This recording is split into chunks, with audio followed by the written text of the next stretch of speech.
ఇదే కదా నీ కథ ముగింపులేనిదై సదా సాగదా.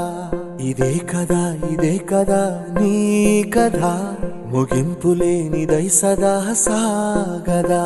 నీ కంటి రెప్పలంచున మనస్సు నిండి పొంగిన ఓ నీటి బిందువే కదా నువ్వెతుకుతున్న సంపద. ఒక్కొక్క జ్ఞాపకానికి 100 ఏళ్ల ఆయువుందిగా, ఇంకెన్ని ముందు వేచనో అవన్నీ వెతుకుతూ పదా.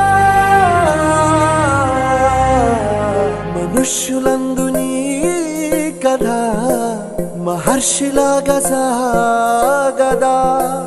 మనుష్యులందు నీ కథ మహర్షిలాగా సాగదా.